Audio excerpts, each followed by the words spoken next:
গোটেই মহানগৰীখনত গুৱাহাটীখনত আপুনি যদি বাটে বাটে চাই আটাইতকৈ বেছি টকা বাটত আছে, আচলতে ফুটপাথত আছে।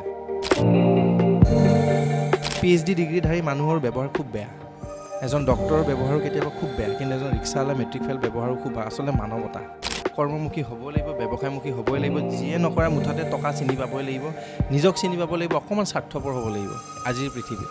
তো আজিকালি ডিপ্ৰেশ্যনত যায় মানুহে যে মই প্ৰাইভেট ছেক্টৰত কাম কৰোঁ, মই লিভাইজ বা এডিডাছ বা এনেকুৱা কোম্পানীত কাম কৰি আছোঁ, ঘৰৰ মানুহ আহিলে লাজ কৰে দেখিবলৈ। সদায় মনত ৰাখিব দাদা, ঘৰত বহি থকাৰ নিচিনা লাজৰ কথা একো নাই।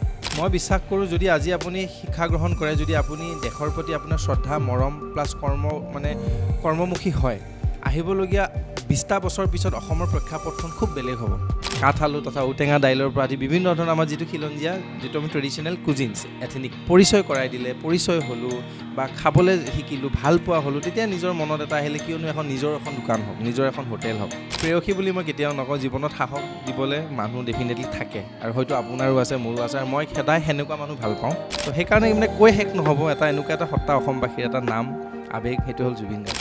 জনপ্ৰিয় কণ্ঠশিল্পী জুবিন গাৰ্গৰ লগত মঞ্চত ঢোল বজোৱা সেই চুলি দীঘল ল'ৰাজন আজি ক'ত আৰু কিয় বিখ্যাত হৈ আছে আপোনালোকে হয়তো জানিব বিচাৰিব। পুনতে কৈ লৈছোঁ, প্ৰথমে ঢোল, তাৰপিছত চাহৰ বিপণী, আৰু বৰ্তমান দুপৰীয়াৰ আহাৰ যোগান ধৰাত ব্যস্ত হৈ পৰিছে সেই শিক্ষিত উদ্যমী যুৱক চিৰঞ্জীৱ কাশ্যপ। কিয়, কেনেকৈ, কি পৰিকল্পনা আছিল? মই শিক্ষিত বুলি এটা এইকাৰণেই উল্লেখ কৰিছোঁ, সপোন আছিল কিন্তু বেলেগ, আৰু আজি কৰি আছে বেলেগ। কিয়? বহু শিক্ষিত যুৱক যুৱতীৰ বাবে হয়তো উদাহৰণ হৈ পৰিব। সকলো কথা পাতিম, আমি চিৰঞ্জীৱৰ ওচৰলৈ আহিছোঁ। পোনপ্ৰথমে টাইমেটলৈ স্বাগতম জনাইছোঁ। বহুত বহুত ধন্যবাদ, আৰু প্ৰথমবাৰৰ বাবে টাইমেট মোৰ এখন নতুন খিলঞ্জীয়ালৈ আহিছে, আৰু আপোনাকতো খুব বেছি ধন্যবাদ। আগৰ পৰাই আপোনালোকে বহুত এপ্ৰিচিয়েট কৰি আহিছে। প্ৰত্যেকজন শ্ৰোতা, প্ৰত্যেকজন দৰ্শকলৈ অভিনন্দন, স্বাগতম। যেন এদিন আহি পেলাই উৎসাহিত জগায়, যেনেকৈ দীঘলী পুখুৰীত জগাইছিলে এখন খিলঞ্জীয়া উজান বজাৰত। ভাল লাগিছে অহাই। জুবিন গাৰ্গৰ লগত সেই মঞ্চৰ পৰা চাহ আৰু এতিয়া দুপৰীয়াৰ আহাৰ, কেনেকৈ এই যাত্ৰাটো কেনেকৈ? জুবিন গাৰ্গ এতিয়া ক'ত আছেনে? সংযোগ আছেনে বৰ্তমান সময়তো? নিশ্চিতভাৱে ক'ব গ'লে দাদাৰ খবৰ সকলোৱে পায়ে আছে। এতিয়া বৰ্তমান খুব ব্যতিক্ৰমী এখন বোলছবি চিকাৰত দাদা ব্যস্ত। অলৰেডি যিখন আপোনাৰ এই কি বুলি ৰিলিজ হ'বলৈ বেছি দিন নাই, আৰু অহা মাহত হ'বলৈ হৈ আছে, সেইখনত ব্যস্ত। খুব ভালে আছে মানুহজন, আৰু মানে আমি সঁচা অৰ্থত ক'ব গ'লে সদায় আমি লগ নকৰোঁ, কেতিয়াও মানে এনি টাইম দাদাকৈ নাথাকোঁ। যদিও মানে বহুতে ভাবে এনি টাইম জুবিন গাৰ্গৰ লগত থাকে, এনি টাইম বহুতখিনি হেল্প পায়। আচলতে মোৰ গুৱাহাটীত অহাৰ পিছত, মা দেউতাৰ পিছত এনেকুৱা এজন শক্তি, এনেকুৱা এটা সত্তা, এনেকুৱা এটা নাম আচলতে জুবিন গাৰ্গ, যি মোক এই আঙুলিটোত ধৰি পেলাই গোটেই অসম তথা গোটেই ভাৰতত এটা বেলেগ এটা পৰিচয় দিলে, এই ঢোলটোৰ কাৰণে। আচলতে মই ক'ব গ'লে টংলাৰ পৰা আহিছোঁ, আহি পেলাই তেখেতৰ সান্নিধ্য লাভ কৰিছোঁ 2014 চনত। চ' ভাবিলে ভাল লাগে, কেতিয়াবা সপোনো লাগে, কেতিয়াবা নিজকে বুজাব নোৱাৰোঁ, কিন্তু সদায় এটাই ভাল লাগে যে সেই মানুহজনৰ আশীৰ্বাদ, সেই মানুহজনৰ যি সান্নিধ্য, যি উৎসাহ জগায় সদায়, সেইটোৰ কাৰণে চাগে আজি আপুনি মোৰ তাত আহিছে, বা আজি 2-এটা অসমীয়া মোক চিনি পাইছে, বা 2-এজন অসমীয়াই মোৰ পৰা পৰামৰ্শ লয়, বা মোক চিনি পোৱা হৈছে, বা ভাল পাবলৈ ধৰিছে। আৰু সেইটোৱে ক'ব লাগিব যে মানুহজনৰ প্ৰত্যেকটো কামতে মানুহজনে মোক বহুত বেছি উৎসাহিত জগায়। সদায় মই কথা পাতোঁ ৰিগাৰ্ডিং কিবা এটা কৰাৰ আগত, যদিও কিবা চিৰিয়েলৰ কথা হয় বা যদিও কিবা ব্যৱসায়ৰ কথা হয়, দাদাক যাই পেলাই এবাৰ জনাওঁ। দাদা সদায় এটাই কয়, বুজি নাপায় যদিও মানুহজনে কিছুমান কথা, হ'ব দে কৰ, ভালকৈ কৰ, আৰু ভালকৈ কৰ, মানুহ নঠগাবি, আৰু হিচাপটো ভালকৈ ৰাখিবি সদায়। চ' সদায় নিজকে বচাই চলাবলৈ দিয়ে। চ' সেইকাৰণে কৈ শেষ নহ'ব, এনেকুৱা এটা সত্তা অসমবাসীৰ এটা নাম আৱেগ, সেইটো হ'ল জুবিন গাৰ্গ, আৰু ভাল লাগে তেখেতৰ সান্নিধ্য যে পাইছোঁ। খিলঞ্জীয়াৰ দ্বিতীয় সংস্কৰণ আৰম্ভ হৈছে। এয়া যিহেতু খিলঞ্জীয়াৰ দ্বিতীয় সংস্কৰণ, মানে মই দ্বিতীয় সংস্কৰণ এইকাৰণে কৈছোঁ, এইটো এটা বেলেগ এটা ৰাস্তা, সেইকাৰণে দ্বিতীয় সংস্কৰণ কৈছোঁ।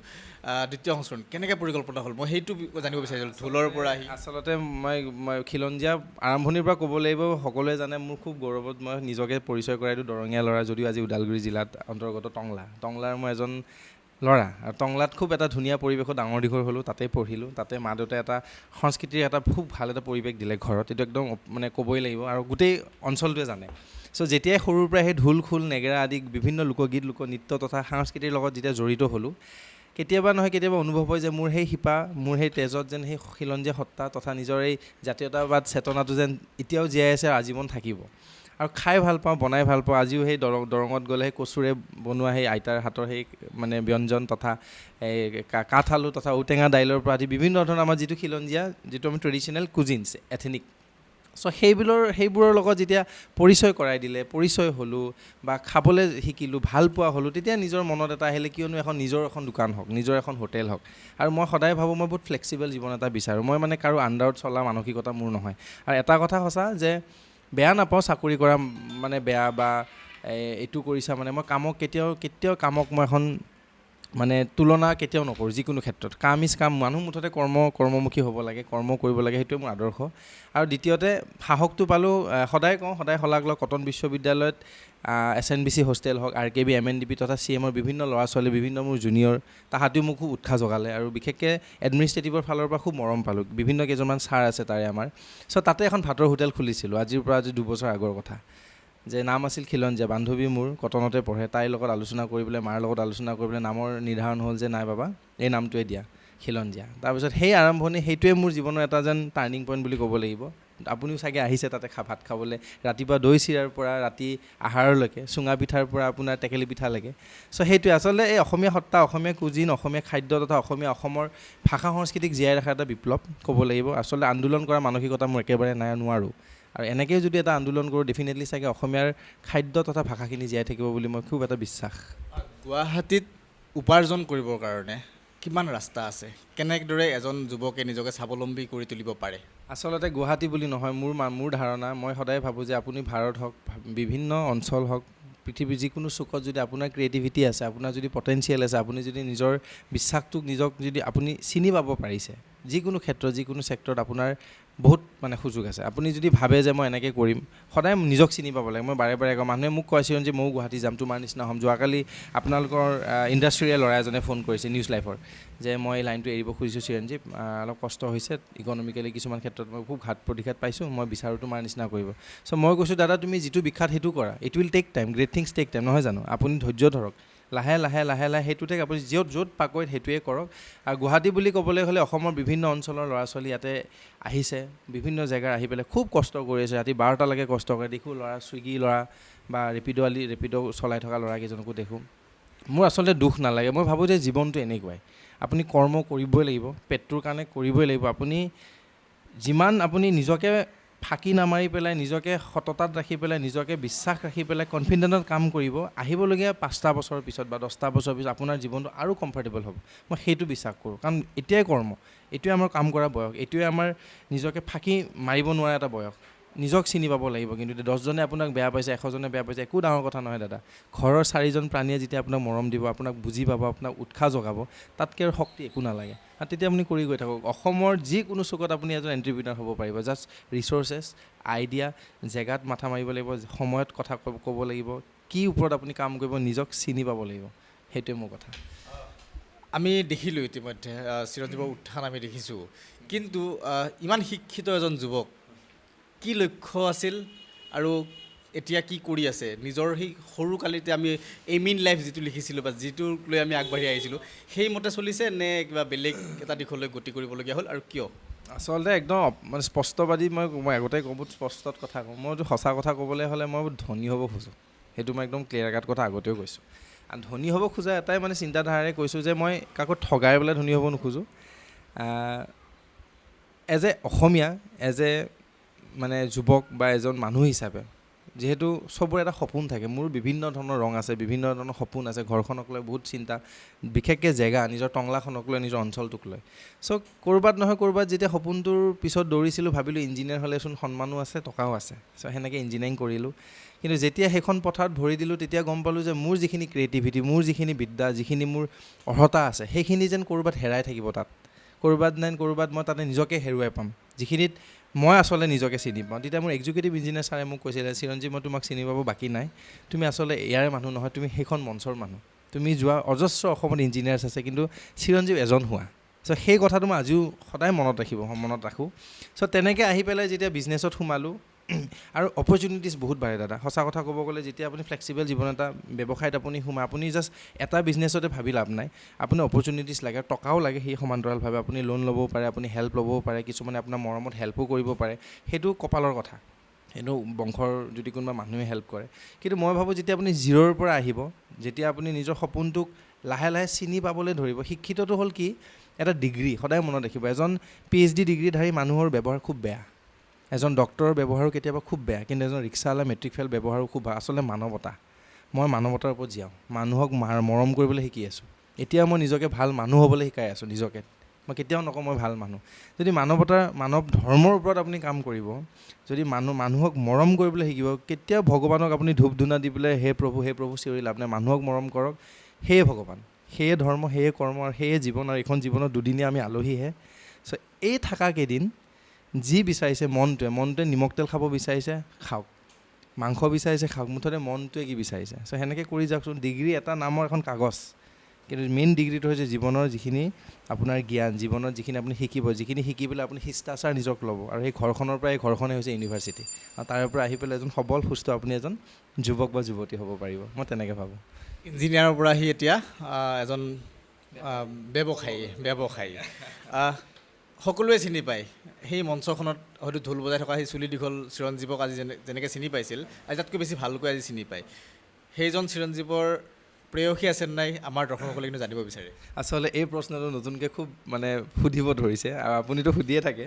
আচলতে সঁচা অৰ্থত ক'ব গ'লে প্ৰেয়সী বুলি মই কেতিয়াও নকওঁ। জীৱনত সাহস দিবলৈ মানুহ ডেফিনেটলি থাকে, আৰু হয়তো আপোনাৰো আছে, মোৰো আছে। আৰু মই সদায় সেনেকুৱা মানুহ ভাল পাওঁ যে আপোনাক বিপদৰ বুলি নহয়, যে সদায় আপোনাক এনেই যে হাতত ধৰি পেলাই যে ইমাজিনাৰী কৰি পেলাইও যে আপোনাক যে কয় যে নাই তই একো টেনশ্যন নল'বি মই আছোঁ। চ' সেইটোৱে আচলতে মোৰ দৃষ্টিত প্ৰেম। আৰু প্ৰেম বুলি ক'বলৈ হ'লে, প্ৰেয়সী বুলি ক'বলৈ হ'লে প্ৰত্যেকটো বস্তুতে মই প্ৰেম বিচাৰি পাওঁ। সঁচা কথা কওঁ, মই মা, মোৰ ভণ্টি, মোৰ দেউতা, মোৰ ভালপোৱাখিনি, মোৰ ভালপোৱা কামখিনি, আৰু আপোনাকো মই ভাল পাওঁ, আপুনি গমেই পায় দাদা হিচাপে কিমান শ্ৰদ্ধা কৰোঁ। আৰু আপুনি কি বুজাইছে মই বুজিছোঁ।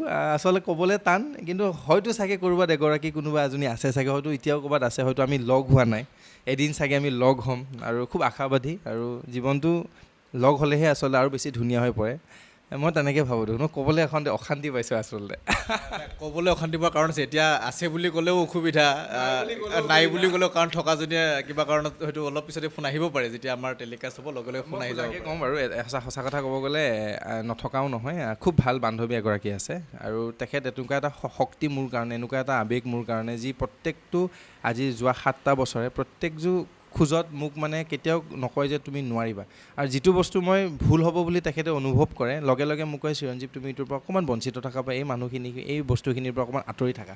আৰু মই ভাবোঁ যে সেই আঁতৰাৰ পিছত মোৰ সঁচাকৈ ভাল হয়। আৰু সেইটোৱে আচলতে প্ৰেম মোৰ দৃষ্টিত। গাৰ্লফ্ৰেণ্ড বয়ফ্ৰেণ্ড বুলিয়ে নহয়, বা মই কেতিয়াও গাৰ্লফ্ৰেণ্ড এক্সিষ্ট নকৰে মোৰ জীৱনত। মই সেইটো কেতিয়াও নাভাবোঁ যে গাৰ্লফ্ৰেণ্ড কাৰোবাক টেগ দিব লাগিব, পাৰ্কত বহি পেলাই এটা নাৰিকলৰ 2ডাল ষ্ট্ৰ বহি পেলাই খাব লাগিব। চ' সেই দিনত মই সদায় কেতিয়াও নাই। মই আজিৰ পৰা 20 বছৰ আগৰে চিন্তাধাৰাৰে জীয়াওঁ, যদিও অল্ড স্কুল বুলি কয়। কিন্তু সেই সাহস, সেই মৰমখিনি, সেই শ্ৰদ্ধাখিনি, সেই উৎসাহখিনি যে আজিলৈকে পাই আহিছোঁ, সদায় মই চিৰকৃতজ্ঞ যে তাইৰ নিচিনা, তেখেতৰ নিচিনা এগৰাকী যুৱতী জীৱনত আছে। আৰু পিছলৈকে মই একো নাজানো, কিন্তু থকা দিনকেইটা এটা ভাল বান্ধৱী হৈ থকাটোৱে মই বিচাৰোঁ। আৰু তেখেতৰো উজ্জ্বল হওক, মোৰো ভাল হওক, আৰু দুজনে মিলি পেলাই এখন খুব ধুনীয়া আহিবলগীয়া দিনকেইটা যাতে খুব ধুনীয়াকৈ গঢ়ি তুলিব পাৰোঁ, সেইটোৱে মোৰ কামনা। আমি শেষ কৰিম অনুষ্ঠান, ইতিমধ্যে দীঘলীয়া হৈছে। যিসকলে বৰ্তমান সময়ত শিক্ষা গ্ৰহণ কৰি আছে বা নিজৰ জীৱনটোক লৈ সপোন ৰচি আছে, সেইসকল শিক্ষিত যুৱক যুৱতীক লৈ চিৰঞ্জীৱৰ কি বাৰ্তা থাকিব? কাৰণ মই এইকাৰণে সুধিছোঁ, ইঞ্জিনিয়াৰ হ'বলৈ গৈ চিৰঞ্জীৱ আজি ইঞ্জিনিয়াৰ নহয়, ইঞ্জিনিয়াৰ হয় কিন্তু খাদ্য বনোৱা ইঞ্জিনিয়াৰ, নতুন ৰেচিপি তৈয়াৰ কৰিছে, বনাইছে, ইঞ্জিনিয়াৰে হয় সেইটো, কিন্তু যেনিবা ঘৰ বনোৱা নাই, দলং বনোৱা নাই। সেইসকল যুৱক যুৱতীক, শিক্ষিত যুৱতীক কি বাৰ্তা দিব? আচলতে মই সদায় ভাবোঁ প্ৰথম শিক্ষাটো খুব প্ৰয়োজন। আৰু আপোনাৰ শিক্ষিত হ'লেহে যেন কয় ন আজিৰ ল'ৰা ছোৱালী আহিবলগীয়া দিনৰ ভৱিষ্যত। আৰু মই খুব পলিটিকেলি যদিও মই কথাখিনি কওঁ, কিছুমানে হয়তো আজি বেয়া পাব মোক, অকণমান মই পাঠৰ পৰা আঁতৰি পেলাই মই কথাখিনি ক'ব খুজিছোঁ। মই বিশ্বাস কৰোঁ, যদি আজি আপুনি শিক্ষা গ্ৰহণ কৰে, যদি আপুনি দেশৰ প্ৰতি আপোনাৰ শ্ৰদ্ধা, মৰম প্লাছ কৰ্মমুখী হয়, আহিবলগীয়া 20টা বছৰ পিছত অসমৰ প্ৰেক্ষাপটখন খুব বেলেগ হ'ব। আৰু মই ভাবোঁ যে খুব অকল ব্যৱসায় ক্ষেত্ৰতে নহয়, মেইনলি হৈছে আমাৰ পলিটিকেল ক্ষেত্ৰত অসমৰ যিখন আজি বৰ্তমানৰ স্থিতি বা বৰ্তমানৰ ছবি, ক'ৰবাত নহয় ক'ৰবাত ভালো হৈছে, ক'ৰবাত নহয় ক'ৰবাত সাংঘাতিক বেয়াও হৈছে। মই ভাবোঁ যেতিয়া অসমখন ইউথে হেণ্ডেল কৰিব, যেতিয়া আহিবলগীয়া প্ৰজন্মই যেতিয়া অসম তথা আমাৰ গোটেই ৰাজ্যখন হেণ্ডেল কৰিব, অসমৰ যেন এটা খুব নতুন এখন ছবি গোটেই অসমবাসীয়ে দেখা পাব মোৰ এটা বিশ্বাস আৰু মই আশাবাদী আৰু ল'ৰা ছোৱালীক কওঁ নিৰাশ হ'ব নালাগে শিক্ষা গ্ৰহণ কৰা শিক্ষাটো এটা খুব প্ৰয়োজনীয়তা বস্তু কিন্তু তাৰে মাজত তুমি কৰ্ম কেনেকৈ কৰিবা নিজকে কেনেকৈ স্বাৱলম্বী কৰি তুলিবা নিজকে কেনেকৈ ভালপোৱা বস্তুটোৰ লগত জড়িত কৰিবা সেইটো খুব ডাঙৰ কথা দাদা আৰু এটা বস্তু আজিকালি ডিপ্ৰেশ্যনত যায় মানুহে যে মই প্ৰাইভেট ছেক্টৰত কাম কৰোঁ মই লিভাইজ বা এডিডাছ বা এনেকুৱা কোম্পানীত কাম কৰি আছোঁ ঘৰৰ মানুহ আহিলে লাজ কৰে দেখিবলৈ সদায় মনত ৰাখিব দাদা ঘৰত বহি থকাৰ নিচিনা লাজৰ কথা একো নাই দেউতাকক পইচা খোজাৰ নিচিনা লাজৰ কথা একো নাই ভনীয়েকক গালি পাৰি পেলাই দুপইচা টানি অনা লাজৰ কথা একো নাই ঘনীয়েকক মাৰি পেলাই ঘৰত বহি থকা পুৰুষত্ব দেখুওৱা তাতকৈ লাজৰ কথা একো নাই যদি আপুনি কাম কৰিছে যদি আপুনি চাহ দোকানো দিছে তামোল পাণৰ দোকানো দিছে সেইটোৱে গৌৰৱৰ কথা দাদা কৰ্মমুখী হ'ব লাগে APJ আব্দুল কালামে বাৰে বাৰে কৈছিল চাকৰিমুখী নহ'বা কৰ্মমুখী হ'বা আৰু কৰ্ম এটা এনেকুৱা এটা আদৰ্শ আপোনাক দেখি দুজনে নিজকে ইনস্পায়াৰ হ'বনে দাদা আজি মোক কয় যে তোমাক দেখি মোৰ বহুত উৎসাহিত হৈছোঁ দাদা মই এখন চাহৰ দোকান দিছোঁ সেইটোৱে মোৰ কাৰণে ছাকচেছ কৰ্ম কৰা ইকনমি গ্ৰ'থ কৰা অসমৰ ইকনমি আৰু গ্ৰ'থ হ'ব দাদা আৰু আমাক অসমত এজন এণ্ট্ৰপ্ৰিনাৰ লাগে এজন ভাল উদ্যোগপতি লাগে দাদা এইকাৰণে কৈছোঁ যেতিয়া আদানী আৰু আম্বানীৰ নিচিনা উদ্যোগপতি গুজৰাটত আছে গুজৰাট আজি ডেভেলপ আজি যিখন ৰাজ্যত সেনেকুৱা উদ্যোগপতিৰ জন্ম হ'ব অসমতো আছে কিন্তু তাহাঁতি প্ৰকাশ কৰিব টান পায় নিজকে চিনাকি কৰিবলৈ টান পায় ক'ৰবাত ব্লেক মানিখিনি ৰাখি পেলাই যেন এটা বেলেগ এখন পৃথিৱীত জীয়াই আছে সেনেকুৱাও চলি আছে অসমখনত অপ্ৰিয় হ'লেও সত্য কিন্তু মই ভাবোঁ সবল সুস্থ অসম গঢ়িবলৈ হ'লে আপুনি উদ্যোগপতি হ'বই লাগিব কৰ্মমুখী হ'বই লাগিব ব্যৱসায়মুখী হ'বই লাগিব যিয়ে নকৰা মুঠতে টকা চিনি পাবই লাগিব নিজক চিনি পাব লাগিব অকণমান স্বাৰ্থপৰ হ'ব লাগিব আজিৰ পৃথিৱীত স্বাৰ্থপৰ অকণমান ডেফিনেটলি হ'ব লাগিব কিন্তু ঘৰৰ চাৰিওফালে যিকেইজন ব্যক্তি সিহঁতক আপোন কৰি ৰাইজক মৰম দি আগুৱাই গৈ থকা আপোনাক নিজে ৰাইজৰ পৰা আপুনি মৰম পাব সেইটোৱে বিশ্বাস আৰু আহিবলগীয়া চামটোত নৱপ্ৰজন্মই যাতে গোটেই অসমখন হেণ্ডেল কৰক মই সেইটো এটা মই চাব বিচাৰোঁ আৰু মোৰো যদি কিবা কণ্ট্ৰিবিউশ্যন দিব পাৰোঁ ভৱিষ্যতলৈকে মোৰো কিছুমান সপোন আছে চ' ডেফিনেটলি মই কৰি যাম নিজৰ আই মাতৃৰ কাৰণে আচলতে যদি আপুনি ভাবে যে কম খৰচাত আপুনি কেনেকৈ ষ্টাৰ্টআপ এটাও যদি কৰোঁ আচলতে ষ্টাৰ্টআপ বুলি নহয় যিকোনো ক্ষেত্ৰত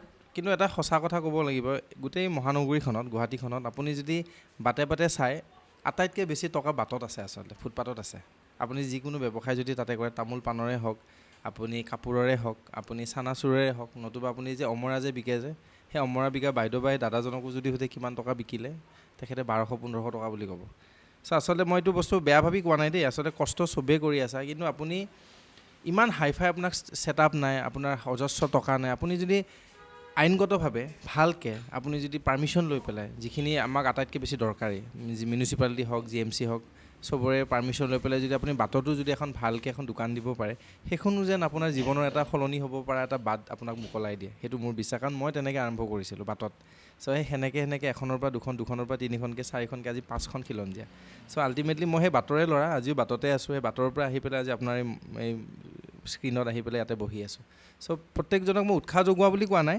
কষ্ট কৰা যেনেকৈ নহওক মুঠতে ইকনমিকেলি গ্ৰ'থ হ'বলৈ চেষ্টা কৰা বাটত বহুত টকা আছে দাদা আপুনি ল'ব জানিব লাগিব